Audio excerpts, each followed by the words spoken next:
Good afternoon.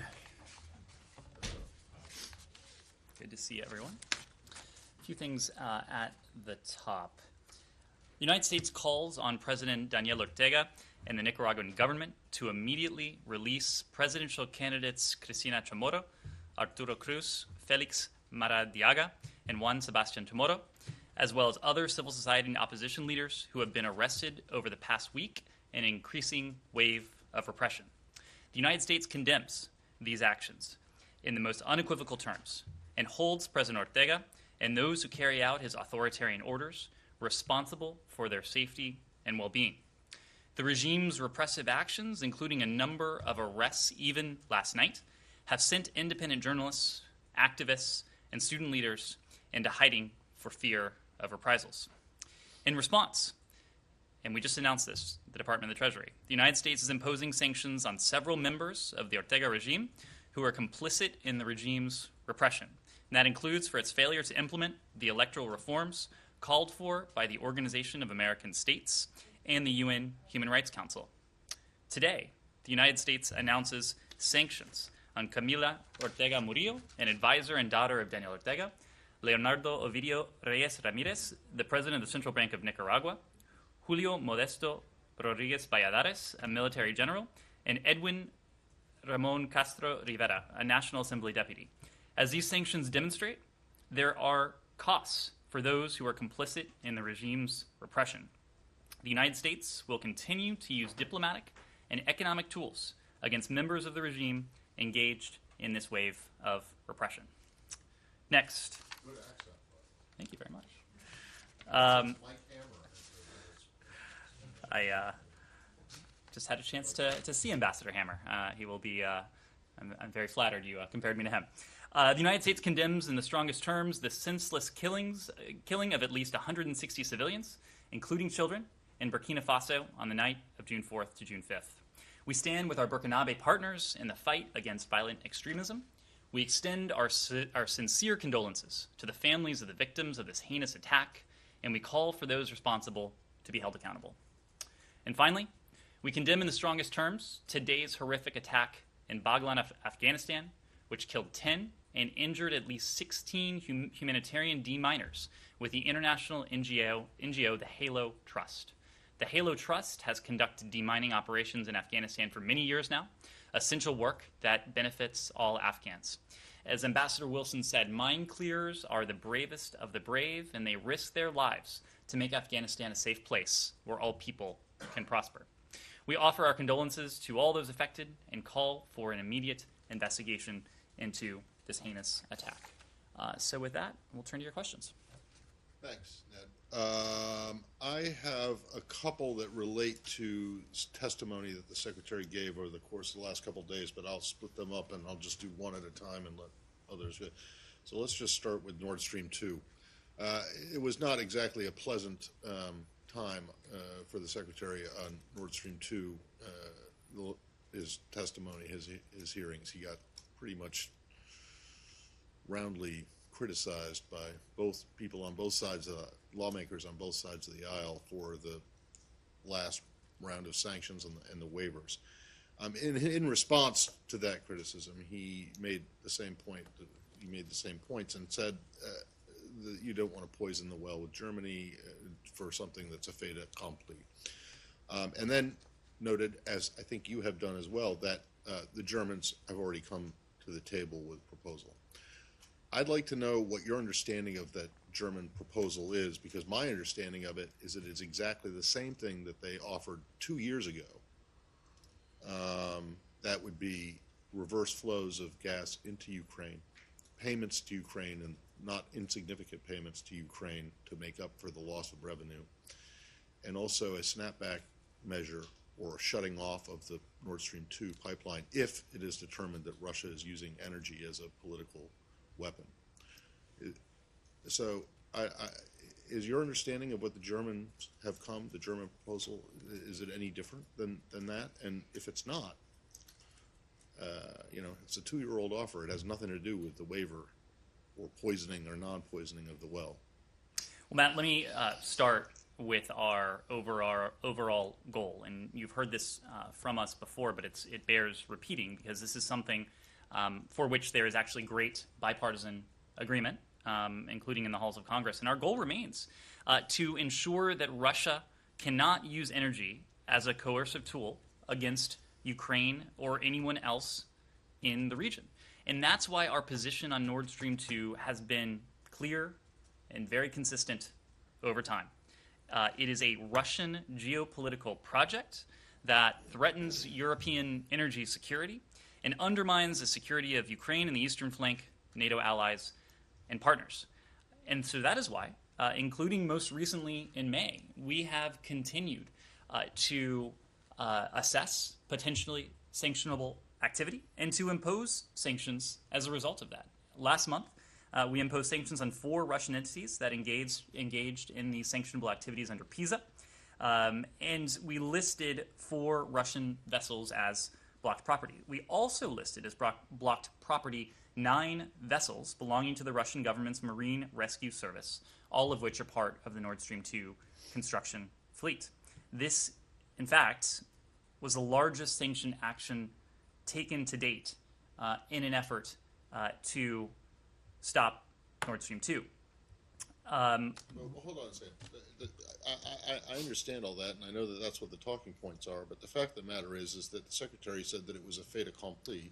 It's going to be done anyway, so you're not really trying to stop it with these sanctions. If you were, you wouldn't have issued the waivers. And when you say that there's great bipartisan agreement on Nord Stream 2, that is precisely the reason why there was great bipartisan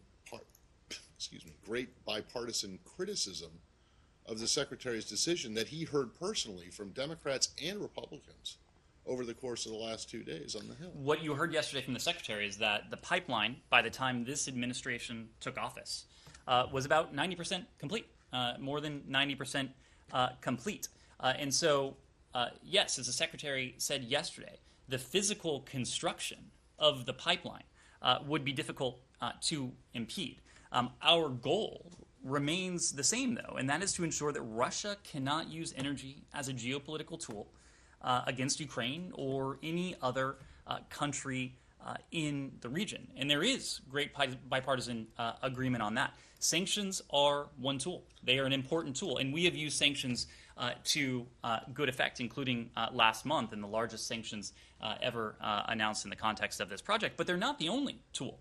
Diplomacy is another important tool. That includes diplomacy with our close allies, and that includes Germany in this case. And I will just say that Secretary Blinken has had a number of occasions to meet with Foreign Minister Mas, to speak with Foreign Minister Mas. We have, of course, met on a couple times now with Foreign Minister Kuleba of Ukraine, with President Zelensky of Ukraine, and in every one of those conversations, Nord Stream 2 has been a focus. And the focus continues to be how the United States can work with our allies, work with our partner Ukraine, to make sure that this project is not used to coerce our friends and allies. That's what we're concerned about. That's what we are determined to work to prevent. Well, it sounds though then it sounds as though what you're hoping to do is to have a situation where the pipeline is completed physically, but nothing goes through it, except for maybe like air or something. We are certainly not hoping to have the pipeline completed. In fact, it's too late. You already basically you've conceded the point that it's going to be finished already. You are right, and the president and the secretary did yesterday. I just wonder how realistic that is. It's like watching the Turks buy the S-400 and asking them not to take them out of the crates, or not turn them on. So you think that the Russians and the Germans are going to spend all this money to build a pipeline, and you're going to convince them somehow not to send any gas through it? Our goal remains to see to it, to do everything we can through sanctions, but also through diplomacy and engagement with our close ally Germany, with Ukraine, with other affected countries in the region, to see to it that this pipeline cannot be used as a geopolitical weapon. That's what we're committed to. Last one then. Do you think that operationalizing the pipeline, in other words, sending energy, gas, whatever, through it is allowing Russia to have geopolitical, to apply pressure on Europe? We are going to do everything we can to ensure that Russia cannot do that.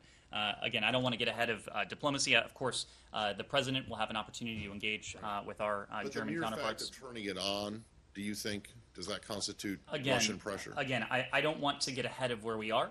This has been the topic of concerted discussion, concerted diplomacy, and it will continue to be the topic of concerted discussion and concerted diplomacy, including in the coming days as the president and secretary are in Europe. Please, Sean. Thanks. Can I switch to the Middle East? Sure. In the wake of the violence, the Prime Minister Netanyahu's office has given the green light for now for the march that has drawn a lot of controversy among nationalists. Does the United States have any take on this about whether it should be held? Has the United States engaged in any diplomacy on how to go forward on this? Well, this gets back to what we have been saying both publicly, including from this podium, including from the White House, but also privately, in the context of our diplomacy with the Israelis, with the Palestinian Authority, with other regional stakeholders over the past several weeks. And it's very simple. We believe it's essential to refrain from steps that exacerbate tensions. We have worked, the United States, working closely with our Egyptian counterparts, of course, engaging in concerted diplomacy with Israel and also with the Palestinian Authority. We worked intensively behind the scenes, if almost always quietly, to bring about this ceasefire. This ceasefire after more than a week of violence that was horrifying, violence that was devastating, that cost the lives of innocent civilians, innocent Israeli and Palestinian civilians. And it is our goal, working with those same parties, the two parties, as well as other regional stakeholders, to see to it that this ceasefire holds, and that we do not see a return to violence. Now, part of that is about what we're doing over the medium term and the long term. And we have spoken to that in some detail by, in the first instance, seeking to rebuild, seeking to provide humanitarian relief to the Palestinian people as a way to offer a degree of opportunity and hope that the Palestinians, including those in Gaza, have not had for some time now. Our goal in all of this remains the same: to see to it that Israelis and Palestinians enjoy equal measures of safety, of security, of prosperity, of democracy, and importantly of dignity, in order to try and break this cycle of violence. Now, of course, that is something that will be a long-term effort, and we have spoken of the millions of dollars in humanitarian relief and aid that we have allocated towards this project, and we continue to work with the international community in an effort not only to rebuild, but also to improve structural conditions for the Palestinian people in an effort to break the cycle of violence. The other part of this, however, is to see to it that do everything we can to try to prevent escalations or provocations that might provide a spark to renewed violence. And so that is why we continue to speak privately, to engage privately with Israelis and with Palestinians and with others in the region to avoid steps that exacerbate these underlying tensions. Can I just follow up on that? You say provocations that might provide a spark to renewed violence. Could the march be among those? Well, look, we all saw what precipitated the last flare-up of violence. And we know just how delicate this situation is. So I don't want to put an undue spotlight on any particular escalation, but I think to us it is important that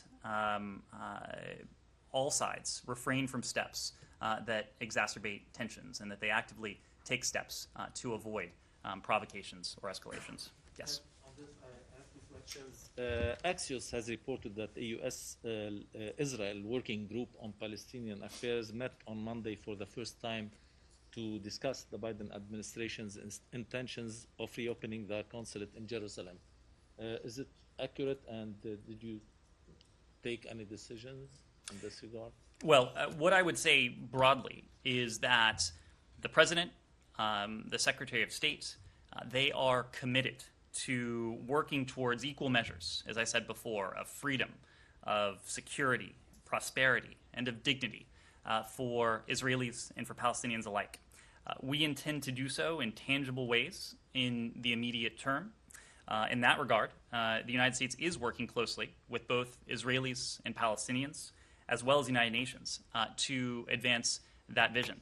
We have Secretary Blinken, when he was in the region, in Ramallah and in Jerusalem, spoke of our commitment to reopening the CG, the Consul General, in Jerusalem for the Palestinian people to be able to re-engage diplomatically with the Palestinian people and with the Palestinian Authority. And anything on this meeting? I don't have any specifics to read out. And my second one is on this topic too. Israeli Foreign Minister has said that the Biden administration is likely to appoint a Middle East envoy who will focus on strengthening the normalization agreements between Israel and the Arab world. And the Washington Post reported Friday that former ambassador to Israel, Dan Shapiro, was being considered for the envoy role. Is it accurate? And do you have anything on this? Well, it probably won't surprise you to hear that I have nothing to say when it comes to personnel announcements. But the general idea is one that we've spoken to before. And we believe that we can be a constructive force. The U.S. can be helpful, and that we intend to build on these normalization agreements because they are in Israel's interest. They are in the interests of the region. But we also know, and Secretary Blinken has spoken to this, that they are no substitute for demonstrable progress when it comes to the conflict between Israelis and Palestinians. And so, yes, we do support these normalization agreements. We do intend to build on them, just as we remain engaged with the Palestinian people, with the Palestinian Authority, with our Israeli counterparts in an effort, again, to break the cycle of violence and to provide that sense of hope, that sense of opportunity and dignity for Israelis and Palestinians alike. But you still don't want to call them the Abraham. There are completed agreements, the Abraham Accords. We are focused. All right, very briefly. But can I say one thing? I know this room tends to be fixated on what we call things. You're a stickler for terminology. I think that what we would say is we pay a lot more attention to the underlying idea and the motivation and the objective rather than what we call them. Fair enough. Does the administration subscribe to the argument that a lot of in the Palestinian community have that the consulate general must be in Jerusalem, shouldn't be? There have been some suggestions that you may put one in Ramallah or somewhere else, Jericho, maybe even Bethlehem. But the argument is that it needs to be in Jerusalem because the Palestinians still claim at least East Jerusalem to be a capital of a future state. Is that something the administration agrees with? So a couple things. The status of Jerusalem is a final status issue to be negotiated but between the parties. But previously, before the previous administration closed it of course was in Jerusalem. I don't want to get ahead of where we are. Secretary Blinken has committed that we will reopen the consulate in an effort to re-engage with Jerusalem. I'm just wanting to know that you think that it's important for the consulate general to reopen in Jerusalem. That's where it was before. Secretary Blinken. But things move. Correct. But Secretary Blinken has committed that we will reopen the consulate. Secondly, the administration is committed. You mentioned all the money going to the restoration of relations with the Palestinians and aid going there. Does the administration think it's realistic to put a whole bunch of money into Gaza, into the reconstruction of Gaza, that actually completely avoids Hamas? it seems to be an unrealistic goal to try to everything in Gaza is run by Hamas. How exactly do you end? Well, what we know, Matt, and what the Israelis know and what the Palestinian people know is that Hamas has wrought nothing but destruction and engendered violence within Gaza. And so that is why it is important to us that in providing this humanitarian assistance to the Palestinian people, we don't inadvertently perpetuate this cycle of violence by further empowering or enriching The Hamas. question is, how do you pour all this money in to help reconstruct Gaza, the infrastructure, everything else, improve people's lives, give them hope? What you say, how do you do that without having any of that money? How we do it is how we do it around the world in different contexts. We will provide assistance in the West Bank and Gaza through experienced and through trusted independent partners on the ground who distribute directly to people in need, not going through de facto government authorities. Our development and humanitarian partners in the West Bank and Gaza have aggressive risk mitigation systems in place aimed at ensuring that taxpayer funds are reaching those for whom it is intended, the women, the men, the children most in need of that assistance. We'll be working closely with the United Nations. We'll be working closely with our Egyptian partners in this effort So you as well. believe that it's possible to build a building, to construct a road, to repair a sewer without Hamas having anything to do with it? We believe that it is garbage possible. collection in New York We in believe the that it is 1950s. possible to provide assistance, All right. and in fact, in our benefit, to the benefit of Israel, and of course to the benefit of the Palestinian people, to provide them with much-needed humanitarian assistance. Last one. Yesterday, or the day before, the Secretary mentioned concerns about UNRWA textbooks, and that you guys were looking at very closely. I just want to know, does that concern, has that translated into any diminution or suspension of the resumption of funding for UNRWA? Well, in our communications with the agency, UNRWA has made firm commitments to the United States on various issues. That includes transparency, accountability, and neutrality in all of its operations. And that commitment to neutrality specifically, it includes zero tolerance for racism, for discrimination, and for anti-Semitism. UNRWA's head commissioner general, Lazzarini, conveyed his utmost commitment to these principles, and we'll be watching very closely.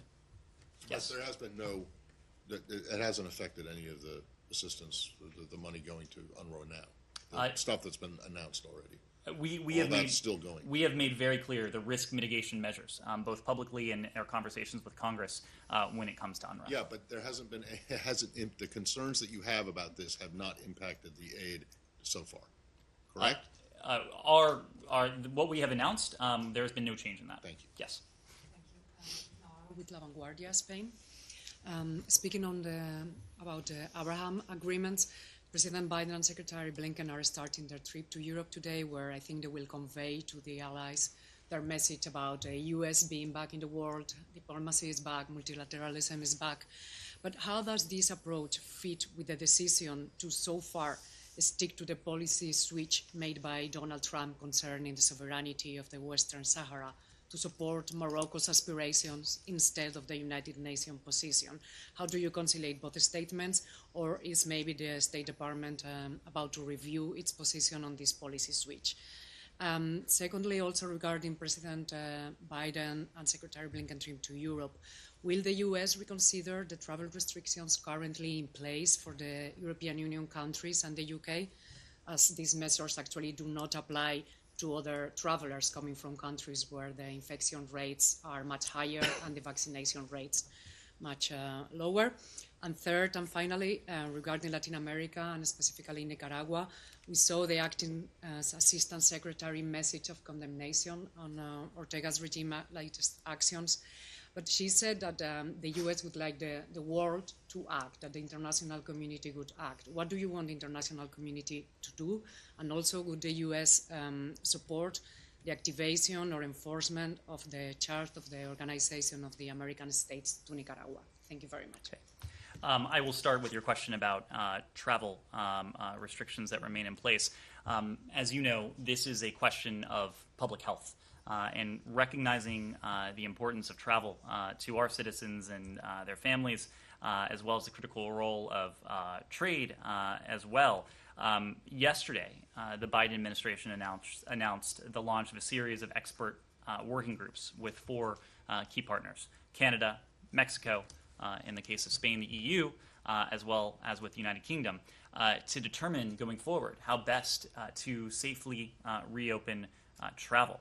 Through these working groups, we will be able to chart roadmaps to reopen international travel safely. Importantly, this is not a political question. Of course, our ties with all of these countries and all of these entities are profoundly deep. This is about public safety, and so decisions going forward will be based on public health concerns. It will be informed by CDC. The State Department will take part in these expert working groups, but ultimately these will be questions about public health. When it comes to Western Sahara, we're consulting privately with the parties about how best to halt the violence and achieve a lasting settlement.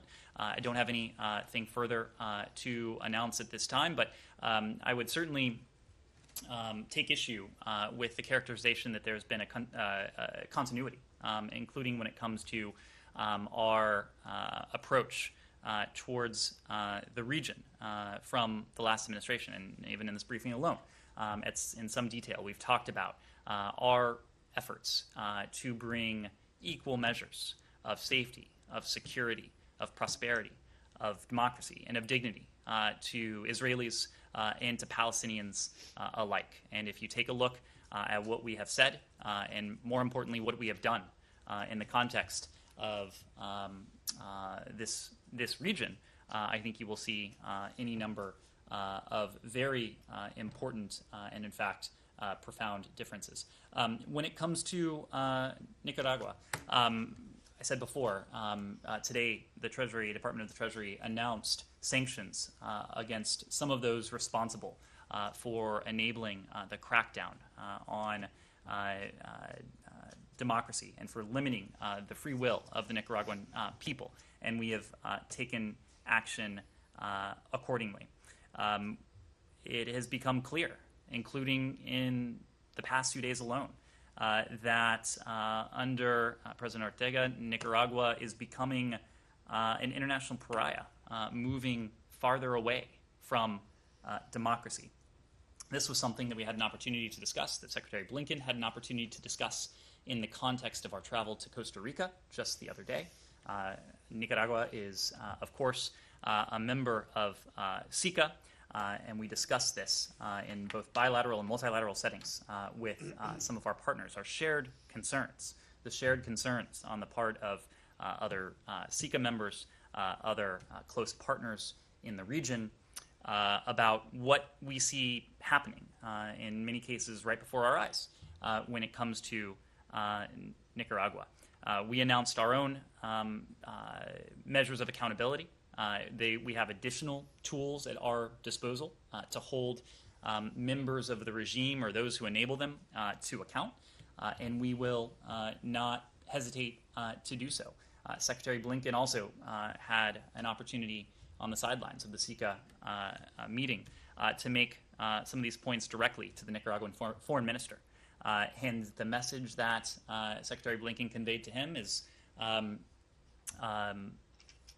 one that he has also noted publicly. The Nicaraguans often talk about the progress that the Ortega regime has effected in Nicaragua, what they have brought for the Nicaraguan people.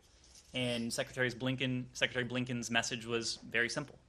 If you have accomplished all of these things for your people, if you have improved lives in the way you say you have, let the people exercise their free will. Let a free and fair election go forward. That is what we are striving to help bring about. Nothing more and nothing less than the ability of the Nicaraguan people to choose their own destiny and to exercise their own free will. It's a right to which the Nicaraguan people are guaranteed and to which all people are guaranteed. Yes. Follow-up question, sorry, on just also for the sake of clarity concerning the Western Sahara. I was referring specifically to the policy switch concerning Morocco. Are we wrong to assume that there is continuity in the U.S. position on the issue? It's an issue that we have discussed directly with our counterparts in Morocco, our counterparts in Spain, and elsewhere through the region. But I think more broadly, there is very little continuity, I think it is safe to say, when it comes to our approach to the broader region. But she's specifically asking about recognition of Western Sahara. Right.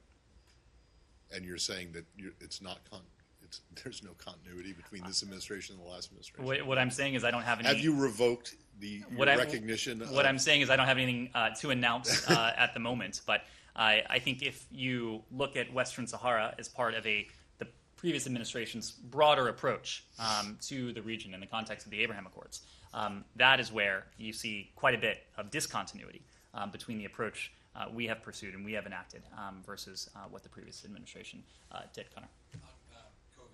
There are several states now that have growing stockpiles of unused vaccine doses.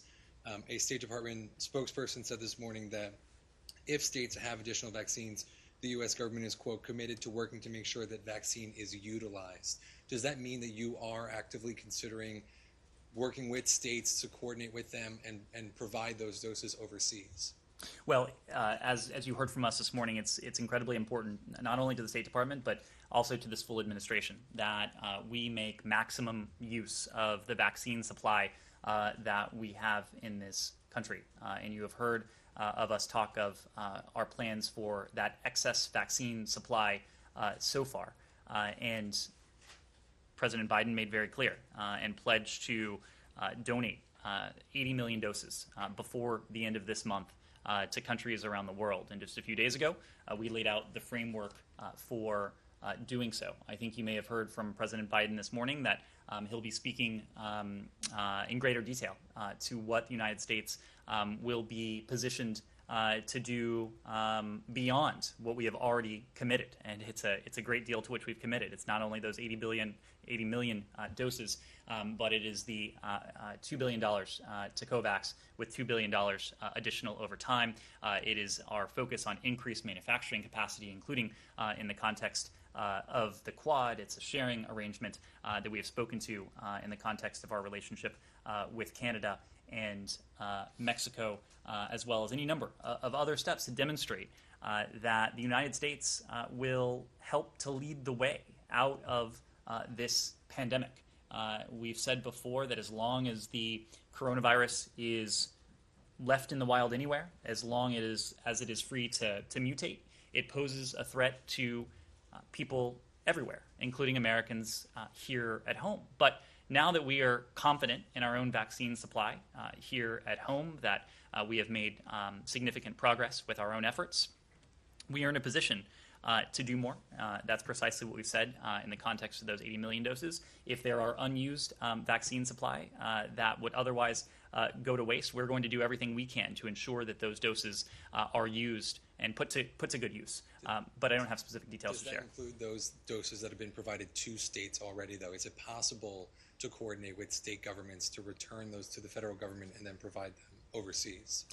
I wouldn't want to go into that from here. The White House, I would refer you to the White House when it comes to the potential logistics of doing so. But we have spoken to our commitment to lead the world out of this pandemic. Even now, with the 80 million doses we have allocated for sharing, 75% through COVAX, 25% bilaterally, we are sharing 5 times more than any other country around the world. And we're not doing so because it is a function of trading favors or diplomacy. We're doing so because we know that we have a unique capacity to help lead the world out of this pandemic. It's the right thing to do, and it's precisely what we're doing. Yes? Thank you. Just to follow up first, U.S. vaccines have started arriving in South Asia. Do you know when the first lot of U.S. vaccine would arrive in India? And do you have a figure on how much, what's the number of vaccines that India would be receiving this first lot? Thank you. So I don't have the specific details on when the shipment of vaccines will be arriving in India. Of course, India will be in receipt of a share of those 80 million vaccines. And through COVAX, I believe there were some 6 million vaccines destined for the region. We know that India has suffered tremendously with this pandemic. And as we have done in the case of these vaccines, but also as we did even prior to this vaccine sharing announcement, we have demonstrated our commitment to work closely with our partners in India to help see the way out of this epidemic. We have spoken of our commitment of 7 plane loads of life-saving supplies worth approximately $100 million that went to India in recent weeks. But this is also in addition to the tremendous generosity that we have seen from the private sector and the diaspora here in this country that has donated some $400 million additional dollars. So that's $500 million that the United States government and the people here in the United States have committed to help our friends and to help our partners in India recover from this pandemic. While the private sector, as you mentioned, and the Indian Americans continue to raise funds for India COVID-19 assistance, is the U.S. government still continuing with their COVID-19 assistance to India, or has it stopped now? We are absolutely continuing with our commitment to help the government and the people of India emerge from this pandemic. When it comes to the private sector, Secretary Blinken, Coordinator Gail Smith, others within the administration helped to spearhead some of those commitments on the part of the private sector. We remain engaged with the private sector as we have spoken of our commitment of vaccines to India, of our commitment of plane loads of life-saving supplies, doing all we can, not only on our part, but also to galvanize action on the part of other non-governmental actors here in the United States to help our friends in India. Thank you. Yes? I have questions on North Korea. Sure. So you completed the policy review on North Korea last month, but we haven't heard much about it since then. So I'm wondering if you could give us some updates on your current effort dealing with North Korea. I assume that you've shared the final policy with North Korea. So I also would like to know if there was any responses from North Korean side. If not, how long can you wait? I mean, what's next? Also, the IAEA Director General a couple of days ago said the DPRK's nuclear activities remain a cause for serious concern. The Director General signaled that there are still ongoing activities in North Korea's nuclear facilities. So do you have any comments on that as well? Well, the concern that you heard from the IAEA about North Korea's nuclear program is precisely in large part what animated our policy review. We know that North Korea's nuclear program, North Korea's ballistic missile arsenal, poses a threat not only to the United States, but also to our allies, including our treaty allies in the region.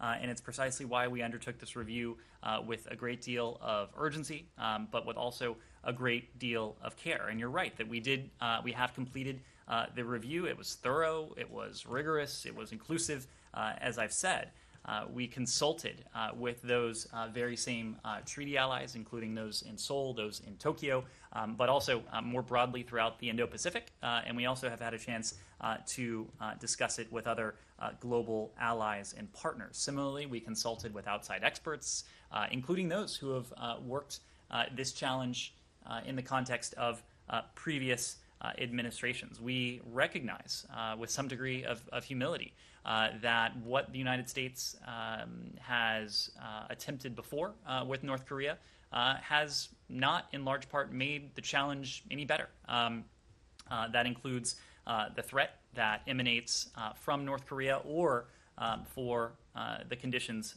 for the people inside North Korea. So the policy that we have spoken to calls for what we have deemed a calibrated, practical approach that explores diplomacy, that is predicated on diplomacy with the DPRK to make tangible progress that increases the security for our people, for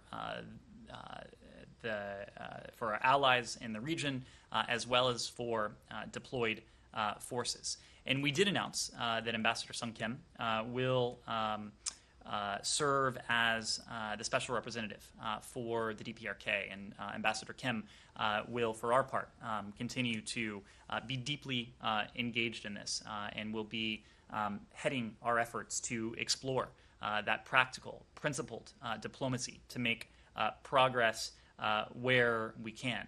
I wouldn't want to speak to any DPRK reaction to this policy. We have said before that we've reached out to the North Koreans. I don't have any update for you there, but we have focused our efforts on consulting closely with our allies and with our partners, knowing that this is a challenge that we can't address alone, that if we are going to make the demonstrable progress that we seek to make in the context of our own security, in the context of the security for our treaty allies and for our deployed forces, it's something we need to tackle together with our allies and partners in the region. Yes? I have a few questions in regards to Iran. With President Biden travel to Europe and along with Secretary Blinken. So my question is, what is his meeting with Britain, Germany, France, and Russian leaders? All of them are still in JCPOA. So my question is that would they take this opportunity to tell them to do something with Iran to expedite Iran complying with the JCPOA? And my second question is that in his latest press conference, IAEA DG Grossi said that it was becoming increasingly difficult to extend a temporary inspection arrangement with Iran. So does the U.S. feel pressure to join the JCPOA and with the Iran's election coming up? And I promise this is my last question. Can you tell us when Special Rep Malley is going back for the 6th round of talks in Vienna? So I'll start with your final question first. We expect that Special Envoy Malley will be returning to Vienna in the coming days, probably late this week, to engage in that 6th round of negotiations, indirect negotiations with the Iranians, working through working through the remaining members of the JCPOA. When it comes to the IAEA, we are deeply concerned that Iran has yet to provide the IAEA with the information that the agency needs to resolve questions regarding its potential undeclared nuclear material. These questions relate to Iran's fundamental obligations under its Comprehensive Safeguard Agreement with the IAEA, which is required by the Nuclear Non-Proliferation Treaty, or the NPT, and it's separate. It's a separate issue from Iran's JCPOA commitments. We fully support Director Grossi and the IAEA as it seeks this required information from Iran. Iran must comply fully and substantively with the IAEA, and it must do so without further delay. We understand that Iran and the IAEA may meet again in the coming days to discuss these issues, and we'll be watching closely and again fully supportive of the Director General as he engages in this. With regard to your first question as to whether Iran will be a topic of conversation with the President meets with his European counterparts in the coming days, I wouldn't want to get ahead of the White House, but I think I'm on safe ground in saying I suspect Iran will come up. That said, Vienna, the negotiations, the indirect negotiations, are taking place in Vienna, where we do have a forum to interact directly and in great detail with our allies and with our partners who remain a party to the JCPOA.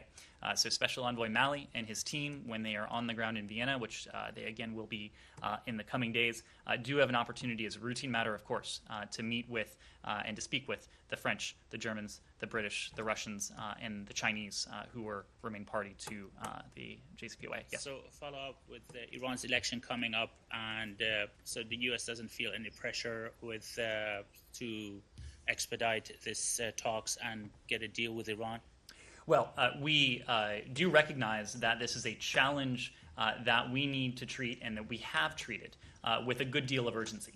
And that is not dictated by any sort of electoral calendar. It's not dictated by anything other than the fact that the longer Iran remains free from the most stringent verification and monitoring regime ever negotiated, the more potentially dangerous Iran's nuclear program could become. And Secretary Blinken spoke to this in some detail over the past couple days on the Hill, making the point that when the JCPOA went into effect, its tremendous advantage was the fact that it extended Iran's breakout time, or the time it would take Iran to acquire the fissile material should it attempt to break free of the nuclear constraints, from a few months at the time to 12 months to a full year.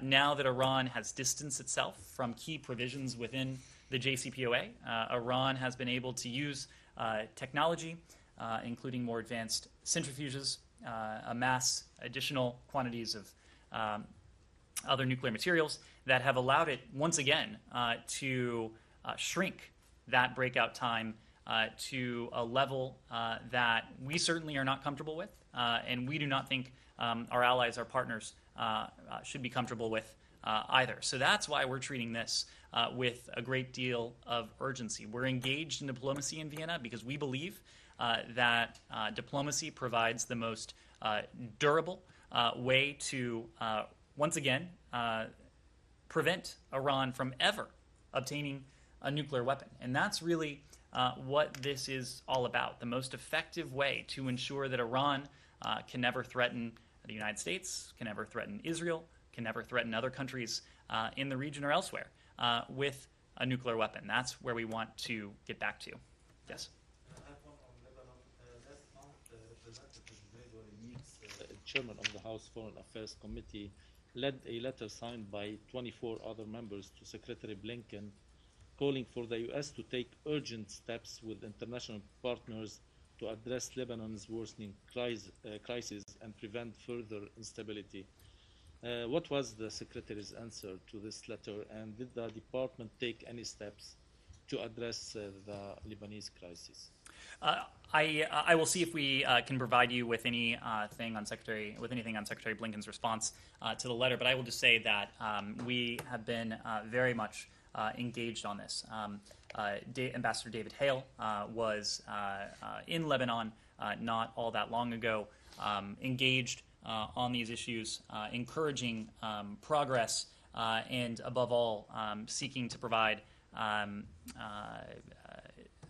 humanitarian relief to the Lebanese people, and that remains something we remain deeply engaged in. Yeah. Could I ask you about Northern Sure. Ireland? Does the United States have a take on the dispute between the UK and the EU regarding trade? Do you believe the British should go ahead with a trade agreement as negotiated with the EU? How concerned are you about a flare-up in Northern Ireland as a result of this? Well, it's something that we've been watching closely. President Biden has been unequivocal in his support for the Belfast, for the Good Friday Agreement. It was an historic achievement. We continue to believe it is a historic achievement because it's been central to peace and stability, which we know we must continue to protect and advance. We welcome the provisions in both the trade and the cooperation agreement and the Northern Ireland Protocol between the UK and the EU, which will help to protect the gains of the Belfast and Good Friday Agreement. And I think above all, we support a close relationship between the UK and the EU and between all communities in Northern Ireland. As the UK and the EU implement their Brexit-related provisions, we will encourage them to prioritize economic and political stability in Northern Ireland and to negotiate within existing mechanisms when those differences arise. Can I just follow up briefly? Like, do you think the British should actually go ahead with the terms as they've been negotiated now? Do you think that it's been too much of a delay in terms of going forward with it? I'm not going to speak to what the Brits should do. The United States continues to support a close relationship between the United Kingdom and the European Union and all communities in Northern Ireland. Yes. Can I just ask a general question about cyber attacks and ransomware and all of that? I'm wondering if the Biden administration has made a determination as to if it's in the U.S. interest to set international rules of the road for cyber attacks, for ransomware attacks, particularly given what we've seen over the last few weeks and the fact that, you know, the president is going to be meeting with international partners this week. Well, I would start by saying there are no international rules of the road to cybercrime. It's criminal. It's illegal. And it remains the obligation of every responsible state to do all it can to crack down on cyber criminals, on cyber gangs who may be operating from within a state's territory. It doesn't matter if that country has a friendly relationship with us, has a more challenging relationship with us. Criminal activity is criminal, and states have a responsibility to do all they can to put a stop to it. Right, Yes. but we do.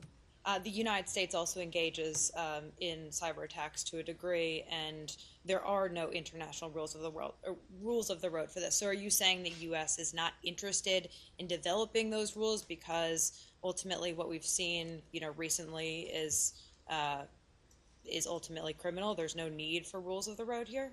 I'm not saying that. Your question was about cybercrime, and my response was about cybercrime, which by definition, in this case at least, isn't conducted by states. What we're talking about are non-state actors who are conducting these cyber crimes. When it comes to states, each state, every responsible state, has a responsibility to do what it can to put an end to this activity. When it comes to state operations, you know, that is not something that I would speak to from here, but there is a place for the rules of the road, the rules-based international order that we speak to in the context of other realms.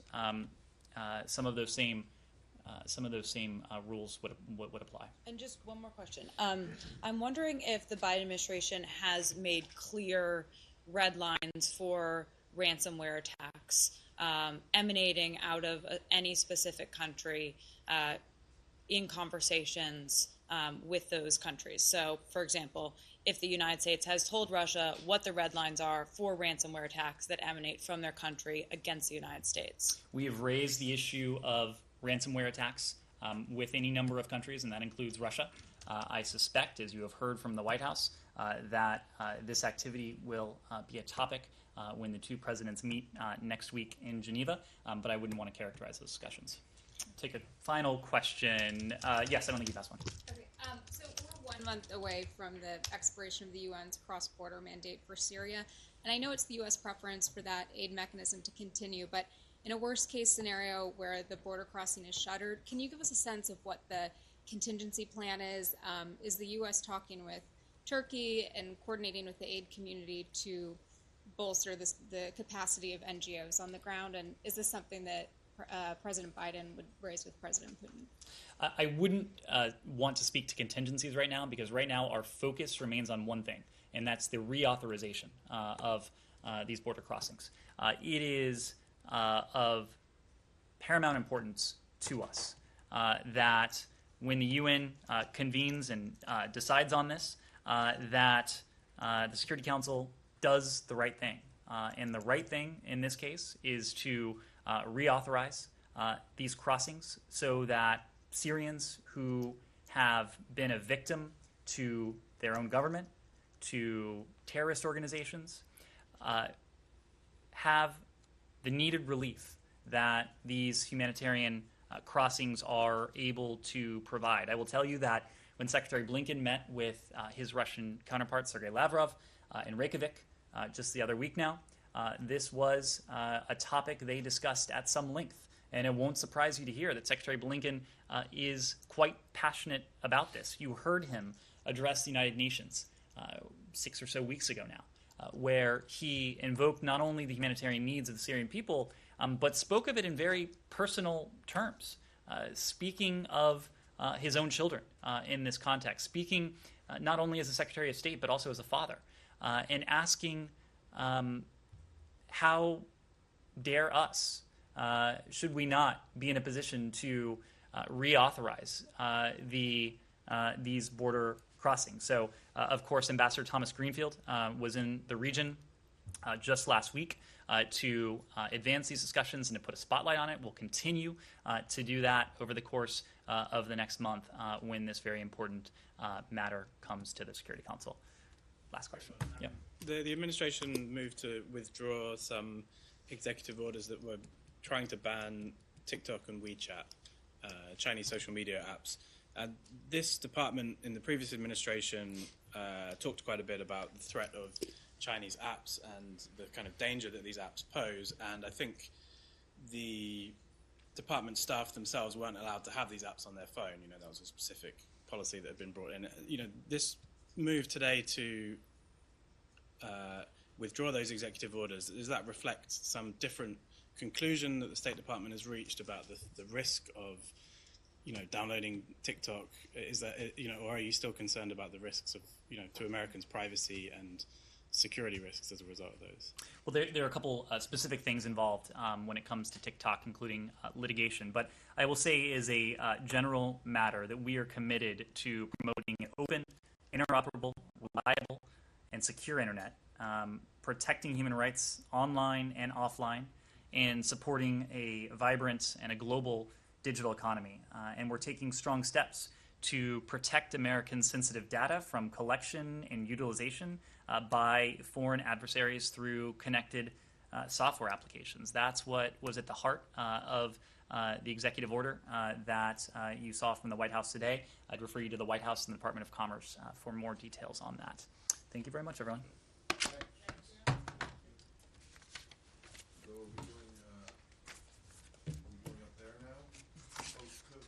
Going up